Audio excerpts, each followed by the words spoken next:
ယောက်တယောက်ကွာရမင်းတို့3ယောက်တယောက်ကွာရမလုပ်ပါနဲ့ရမလုပ်ပါနဲ့မင်းဖေသွားပြောမလုပ်ပါနဲ့ငါတောင်းပန်ပါတယ်မလုပ်ပါနဲ့မလီဒီပစ္စည်းအပြင်ရာသေးတာမဟုတ်ဘူးမင်းတို့ဟာမဟုတ်တော့တို့က3ယောက်1ယောက်တော့မှာငါ့မင်းတို့3ယောက်တယောက်3ယောက်တယောက်3ယောက်တယောက်3ယောက်တယောက်3ယောက်တယောက်ကွာခဏလေးနေပါဦးကွာမင်းတို့မဟုတ်တော့ကွာမင်းတို့3ယောက်1ယောက်ကွာမင်းတို့ယေစုမင်းတို့ကောင်းနေမင်းတို့ပိုင်ကြီးရော့3ယောက်1ယောက်ကွာမင်းတို့ခဏလေးနေပါဦးငါ့ရဲ့ပစ္စည်းလေးကိုကောက်ပြရသေးကွာငါ့မတက်ပါနဲ့လို့တော်ကြပါတော့တော်ကြပါတော့ခဏရေးပါလူတောင်းမှလည်းမလုပ်ပါနဲ့တော့မလီမင်းတို့ကောင်းနေရော့ဒီမှာပုံခဲ့ဝင်မဟုတ်သေးဘူးလေမှားနေပြီဒုက္ခပါပဲကဲကြပါဦးမလုပ်ပါနဲ့တောင်းမှပါတယ်မလုပ်ပါနဲ့မလုပ်ပါနဲ့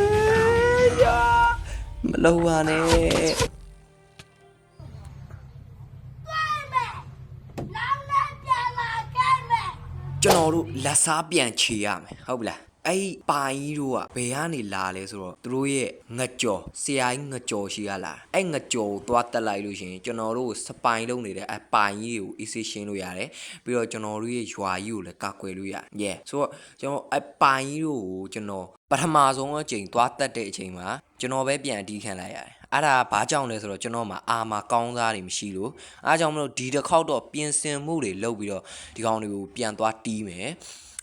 တီးထုတ်ကြမယ်အဲ့တော့ကျွန်တော်ပြင်ဆင်မှုလေးတွေလုပ်လိုက်ကြအရင်ဆုံးဘာမှမလုပ်ခင်ကျွန်တော်တို့off camera မှာကျွန်တော်ဘာတွေလုပ်ထားလဲဆိုတာပြမယ်ဒီကတော့ကျွန်တော်နည်းနည်း interior အကုန်လုံးထည့်ထားမှာမဟုတ်ဘူးဒီတိုင်းပဲထည့်ပေးထားတာပြီးတော့ဒီအောက်မှာကကျွန်တော်တို့ရဲ့ B fan ကတော့တော်တော်အလုပ်လုပ်တယ်ဗျကျွန်တော်ဘယ်လောက်ရလဲဆိုတော့ခဏလေးနော်ကျွန်တော်ဆင်းပြမယ်ဆိုတော့ဒီထဲမှာဆိုရင်ကျွန်တော်ရဲ့ B fan ကခဏ B fan ကကျွန်တော်ဒီမှာဆိုရင်ဆန်မောခုနကကျွန်တော်နည်းနည်းယူထားလို့ပေါ့နော်တစ်စတက်လောက်ယူထားလို့အားကြောင့်မလို့နည်းနည်းနဲနေတာပေါ့နော်ဆိုတော့ကျွန်တော်အထဲဝင်မယ်အထဲကပြန်ထွက်မယ်ပြောပါတယ်ပြီးတော့ကျွန်တော်ဒီမှာလမ်းလေးပြင်ထားရပါတော့အရင်တော့လမ်းသိမ့်ပြီးကောင်းလို့ဆိုတော့ကျွန်တော်ဒါနေသားတွေကသွားယူပြီးတော့ပြန်လောက်ထားတာဒီလမ်းဆိုတော့မှပြီးတော့ဒီမှာဒါကကျွန်တော် update တက်မှာပါတဲ့leaf ဖတ်တယ်ဆိုလားပါဆိုလားပဲအဲ့ရတာပေါ့နော်အဲ့ဒါကတော့ကြိုပြီးတော့မရပြီးတော့ဒီမှာဆိုရင်ကျွန်တော်တို့ရဲ့ clock tower ရှိရယ်လော်တာပါ interior ဘာမှမလုပ်ရသေးဘူးဘာဖြစ်လို့ဆိုတော့မလုပ်နောက်မှလုပ်ပါမယ်အဲ့ဒါတော့နောက်မှပေါ့ဒါကလည်းဘာမှမလုပ်ရသေးဘူးလုပ်မယ်ဆိုပြီးတော့ဒီကလည်း interior ဘာမှမလုပ်ရသေးဘူးပြီးတော့ဒီမှာဆိုရင်ကျွန်တော်တို့ရဲ့တရားလေးရှိရပါတော့အားကကျွန်တော်တို့ဒီဟိုးဘက်ကနေပြီးတော့ရေတွေကိုဒီထဲဟိုမှာဟိုဘက်ကနေပြီးတော့ဒီထဲကိုရေတွေဝင်လာမယ်ပြီးလို့ရှိရင်ပြောမှဆိုချောင်းလေးတေးလေးမျိုးလောက်ထားပါတော့ဒီတရားရဲ့ချောင်းရည်ကကျွန်တော်စောက်ထားမှာမဟုတ်ဘူးဒါကတော့ဒီ Pro Max ရဲ့သူ့ရဲ့ design ပေါ့နော်သူစောက်ထားတာဒါကနည်းနည်းပါးကျွန်တော် live detail လေးထည့်ပေးလိုက်တာပြီးတော့ဒီမှာဆို Pro Max ဟို clock ဗာလဲtower တစ်ခုဆောင်လို့ပေါ့နော်မိပြတိုင်းတစ်ခုဆောင်လို့ပြီးတော့ဒီနေရာဆိုကျွန်တော်ဒါကကျွန်တော်တို့ဒီ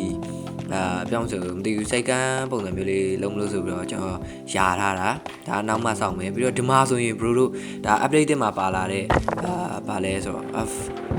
ဗာလဲ Firefly Bush အဲ့ဒါလေးပါလာအဲ့ဒါဆိုညဘက်မှာဆိုဒီမှာ Firefly လေးပေါ်လာတယ်မိုက်တယ်ဗျကျွန်တော်တော်တော်ကြိုက်တယ်ဆိုတော့ကျွန်တော်ပြီးတော့အရင်ဆုံးအိတ်လိုက်အောင်မယ်အိတ်လို့လည်းမရပြီဆိုတော့ကျွန်တော်တို့ဒီဘက်မှာကျွန်တော်ဒီဟာလေးနည်းနည်းလေးပြင်ထားရပေါ့နော်ဘာဖြစ်လို့ဆိုတော့တိတ်ပြီးတော့မကောင်းလို့ဆိုတော့ဒီမှာဥစားလေးထည့်ထားတယ်ဒီဘက်အိမ်ကတော့ဘာမှမဆောက်ပါသေးဘူးနောက်မှဆောက်ပါမယ်ပြီးတော့ဒီမှာဆိုရင်လည်းကျွန်တော်နည်းနည်းဗာလဲ chimney ဆိုရက်ဗာလဲမသိတော့ဘူးဗျာအဲ့ဒါလေးထည့်ထားတယ်ပြီးတော့ဒီမှာဒါကအရင်ပစုပ်တွေကစောက်ပြီးသားပါเนาะဒါကတော့ကျွန်တော်ဒါကတက်ဒါဟို off camera မှာစောက်ထားတယ်ဒီငါးဖမ်းတဲ့နေရာဆိုတော့ဒီဟာငါးရောင်းတဲ့နေရာပေါ့ဗျာပြောမှဆိုရင်ရှင်းလေးပါဒါဆိုရင်လည်းဒီမှာ detail လေးတွေထည့်ထားတယ်ဒါပြောမှဆိုရင်ငါးတွေခုတ်လိုက်လို့ကြလာတဲ့ဘာညာရွှေချောင်ပေါ့เนาะဒါဒီတိုင်းပဲရှောက်ထည့်ထားတာဆိုတော့နိုင်ပါတယ်เนาะပြီးတော့ဒီမှာဆိုရင်ကျွန်တော်ဟိုဥစားလေးဗာလဲတခုရှိမယ်ထားလိုက်ပါတော့ဒါကတော့ငါးပေါ့နော်ဒီအိမ်မဲ့ကိုယ့်ဘက်ကိုသာတွေးကြည့်လိုက်ပါတော့ပြီးတော့ဒီမှာကျွန်တော် ဒါကတော့နောက်မှပဲစောက်တော့မယ်ကျွန်တော်စောက်ဖို့ပြင်တော့ပြီးတော့ဒီမှာကြည့်ကျွန်တော်တို့ရဲ့မီးလောင်နေရလားမဟုတ်သေးပါရမလုပ်ပါနဲ့ရငါပြင်မီးလောင်နေပြီမီးလောင်နေပြီအောင်မီးရမလုပ်ပါနဲ့ခဏတကယ်ကြီးလောင်နေလားအခုနောက်မှငါအတန်ကြားပါတယ်တော့အကြောင်းဟုတ်တယ်မီးလောင်နေပြီ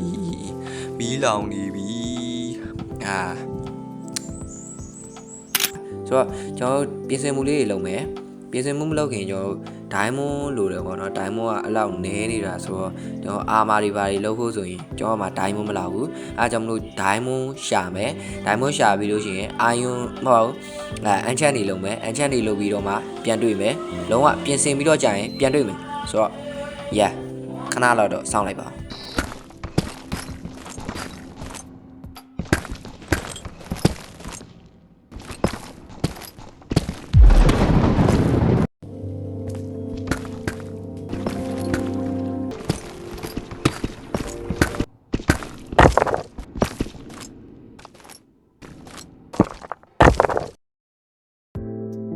ဆိုတော့အားလုံးပဲ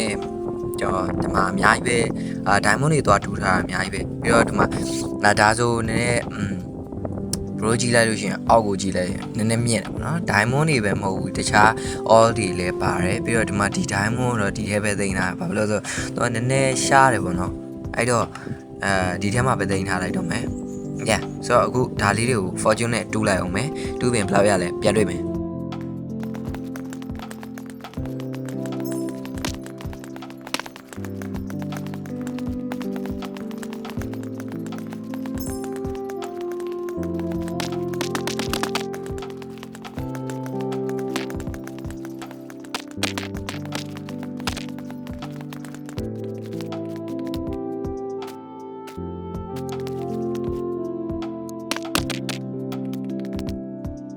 ဆိုတော့ကျွန်တော်တို့ diamond က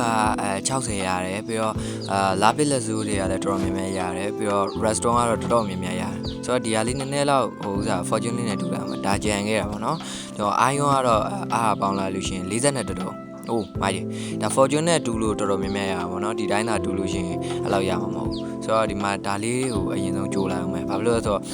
ကျွန်တော်တိုက်ခိုက်တဲ့အချိန်ကြာလို့ရှိရင် iron golem နဲ့လိုတယ်လေ iron golem နဲ့တတ်မှာသူတို့ကနည်းနည်းပို့ပြီးတော့အကူညီရပါတော့ဆိုတော့ဒါလေးဒီမှာဆိုရင်ကျွန်တော်ဥစ္စာတွေဗာလဲ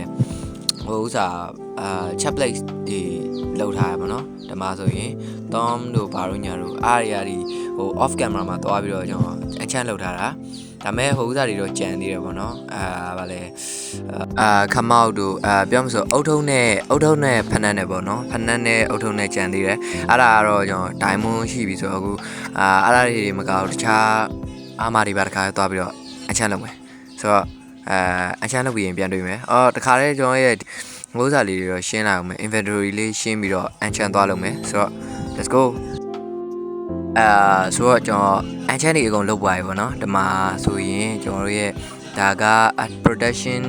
4တွေလား5တွေလားကျွန်တော်လည်းမသိတော့ဒီမှာဘယ်လိုသာဖတ်ကြည့်လိုက်တော့ကျွန်တော်ဒီမှာ enchant တွေတော့များများလုပ်ထားတယ်ဒါကြီးဆိုလဲ aqua infinity ရော production ကအဓိကလိုတာပေါ့နော်အားကြောင့်မလို့ production ပါအောင်လို့လုပ်လိုက်တယ်ကြားတွေကတော့တိတ်မလို့ပဲပါအဲ့တော့ဒါလေးတွေအရင်ဝတ်ပြအောင်ကျွန်တော်တို့ရဲ့အရင်တော့ကတော့ကျွန်တော်ကဗာလဲဒီတခြားကျွန်တော်မှအရင်တော့ရှိတယ်ပေါ့နော်ဒီ diamond chat plate တွေကရှိတယ်ဒါပေမဲ့နောက်ပိုင်းကျတော့ကျွန်တော်ဘယ်လိုလဲဆိုတော့နေတာသွားလိုက်မီးလောင်လိုက်ရှော့သွားလိုက်အဲ့ဒါမှာဆိုတော့ဒါလေးဝတ်ပြမယ်ဆိုတော့ကျွန်တော်ရဲ့ဒီ golden armor နေပြီးတော့ iron armor မဟုတ်ပါဘူး diamond armor ဆိုတော့ကျန်သေးဖက်နဲ့ဖက်နဲ့အဲ့တော့ခဏလေးနော်ဖက်နဲ့လေးသွားယူလိုက်အောင်ဖက်နဲ့ကအဲ့ဒီမှာ feather falling ပါတယ်ဖက်နဲ့ကဒါပဲအဲ့ဆိုရင်ကျွန်တော်တို့diamond full armor full diamond armor အချမ်းအပြည့်စုံတယ်ကျွန်တော်ငကြော်ကိုသွားတက်ဖို့အချိန်ကြာပြီလို့ထင်တယ်ဆိုတော့ကျွန်တော်ငကြော်ကိုသွားတက်မယ်ဆိုတော့ကျွန်တော်တို့ငကြော်ကိုသွားမတက်ခင်ကျွန်တော် Max ရဲ့ Brazil ရဲ့လက်ဝိတ်ပွဲဆော့မယ်ဆိုတာနဲ့အားနဲ့ကျွန်တော်တို့လက်ဝိတ်ပွဲစလိုက်ပါတယ်အဲ့တော့လက်ဝိတ်ပွဲပြီးလို့ရှိရင်ငကြော့ကိုသွားတက်မယ်အရင်ဆုံးလက်ဝိတ်ပွဲကိုရှူစားလိုက်ကြပါဦး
တို့နိုင်သွားပြီဆိုတော့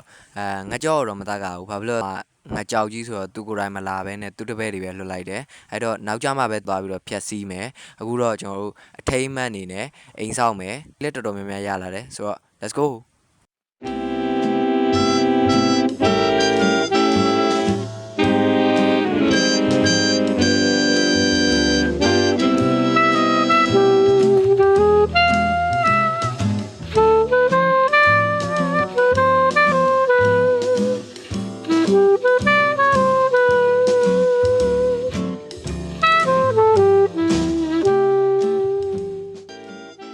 ကျွန်တော်တို့ရဲ့ဗီဒီယိုကအရန်ရှည်နေပြီပေါ့နော်အားကြောင့်မလို့ကျွန်တော်တို့ဒီနေ့ episode ဒီမှာပဲရန်နာကြအောင်ဆိုတော့အားလုံးပဲ bye bye like and subscribe လုပ်ခဲ့ဖို့မမေ့နဲ့အောင်နော်ဆိုတော့ bye like and subscribe လုပ်ခဲ့